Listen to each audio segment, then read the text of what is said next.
It's good because that's only sparring. If you get dropped in sparring, it means you're learning. Tomorrow morning you don't get dropped in the same shot.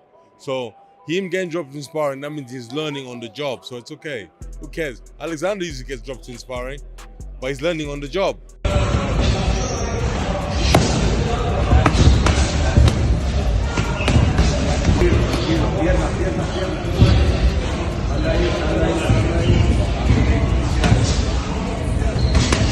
Conor Benn dropped in sparring. That's alarming. If he's touching the canvas in training, what happens when Eubank Jr. unloads on him under the lights? Sparring tells the truth. Benn looks vulnerable, and vulnerability gets punished on fight night. At least for a round or two. First time he gets cracked, it's gonna, I guarantee you, his head's gonna be like, oh shit. It's gonna be interesting to see what happens. How many rounds is it? I think it's 8. And Joe Joyce's reaction makes this slip look even worse for Benn. Joe Joyce knows the game. If Benn's going down in sparring, it's only a matter of time before he crumbles on fight night. Eubank Jr. thrives on exposing weaknesses, and this is the biggest crack yet. Nailed him right down the middle, straight right, and knocked him down again. And that one to finish him was a big shot, man. Confidence means nothing if it collapses under pressure. Benn can strut in sparring, but when real heat comes, that bravado fades. Eubank Jr. already humbled him once, and if Benn relies on false confidence, history will repeat brutally. Probably what surprised me more than anything was the confidence that he had. He was getting it with me. I was world champion at that point, and this young man came in and he really just tried to. And Frank Warren's take makes it even clearer where the real danger lies. Warren's right. Eubank isn't here to play games. He's proven against world-level fighters that he can carry power late. Benn, on the other hand, looks fragile early. That mix spells disaster, because if he fades, Eubank will finish the job. He's gone the distance once, but I'm talking about with somebody who doesn't fiddle around, somebody who actually would like to get him in the latter rounds and is capable of knocking people over. He's a puncher. You've seen him do it. And Confidence means nothing if it collapses under pressure. Benn can strut in sparring, but when real heat comes, that bravado fades. Eubank Jr. already humbled him once, and if Benn relies on false confidence, history will repeat brutally. Yeah, it's got to go to the deep waters. Unless somebody slips up and get caught early. But we gotta get him into the deep waters. That's the key. Deep waters always expose who's truly built for war. Eubank Jr. thrives there, durable, disciplined, relentless. Benn, he barely floats. If sparring already drops him, how's he surviving late rounds against Eubank's pace? The deeper it goes, the darker it looks for Benn. I wouldn't say there's been a lot of respect anyway. Personally, I don't like him. He thought I was going to be an easy touch, which is why he fought a welterweight. So is there much respect there? Not really, but ultimately, I'm ready to honour my side of the agreement, which was the 2-fight deal, and it's safe to say he's scared. He almost lost. Could have gone either way. Benn talks about respect, but where's his proof? He was schooled the first time, and now he's hiding behind excuses. Claiming Eubank was scared is laughable. He got dominated. If anyone looks shook, it's the guy hitting the floor in sparring. I'm still going to poke and prod, but the fact is we created something special. We're going to try and create something even more special November 15th. Animosity is still there, but it's not like it was before where it was like, I've been waiting for 3 years to fight this guy and I just want to get my hands on him. I've got my hands on him now. I've beaten him. So now it's kind of like, all right, well, we're going to do it again. We're going to do it even better. Let's see what happens, It's a different energy. You see yourself knocking him out this time round? I think so. That's the goal. That's going to be the game plan. I don't want to have another 12-round fight, so if I can get him out of there, I'm going to. Meanwhile, Eubank Jr. himself sets the record straight with icy calm. This is the difference. Eubank Jr. speaks like a man in control. He's beaten Benn once and now wants to do it even cleaner, even sharper, and this time by knockout. Benn's fragile chin and sparring knockdowns only fuel Eubank's confidence. For me, it's a fight that probably means a lot less for boxing than what it does for the actual fighters. The fighters, for them, there's a lot at stake. Conor Benn wants to overturn the decision.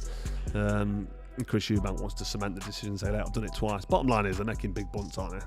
Big dollar, and they might as well make money. These are prize fighters. We can't begrudge them making money fighting because that's what they do. That's why they get in the ring. And even Carl Froch admits what this fight really means. Froch nails it. This isn't about legacy for Ben, it's survival. For Eubank, it's about stamping dominance, proving once and for all the first fight wasn't luck. Big money aside, pride and power decide this clash, and Eubank holds both. You know, you could say the same when he slapped me, punched me, whatever it was. You know, it's like he's good at playing this victim card. He needs to shift that victim mentality. Or it's the narrative he's pushing. So whatever he's doing, it really don't concern me, man. Ben calling Eubank a victim is desperation. He's scrambling to spin stories instead of focusing on the ring. Eubank doesn't play victim, he plays victor. The first fight proved it, sparring knockdowns prove it, and fight night will prove it again. You know, honestly, this guy has zero respect for anything. And I hope people can see through it. Some will, some won't. But if you can't see them, I mean, that's a lot of what happened up there was just wrong.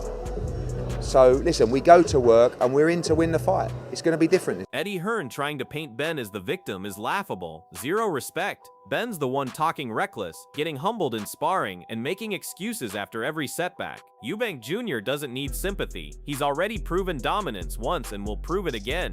Hearn's job is to sell Ben as competitive, but no amount of promoter talk can hide the reality. Ben's fragile chin, shaky mentality, and lack of experience against elite fighters. Eubank thrives when pressure mounts, while Ben crumbles. That's why this rematch won't be different. It'll be worse for Ben. You know, Conor Benn's Conor Benn.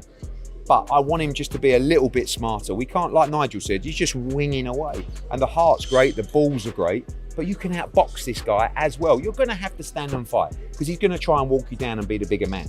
But just be a little bit smart with it as well. What do you know about seniors wear? Hearn begging Ben to be smarter says it all. Even his own promoter knows Ben fights reckless, rushing forward with no plan, relying on heart instead of craft. That might work against lower-level names, but against Eubank Jr., it's suicide. Eubank's composure, jab, and experience dismantled him last time, and if Ben doesn't change, he'll be dismantled again. Hearn talks about heart and balls, but heart doesn't stop jabs, and balls don't block uppercuts.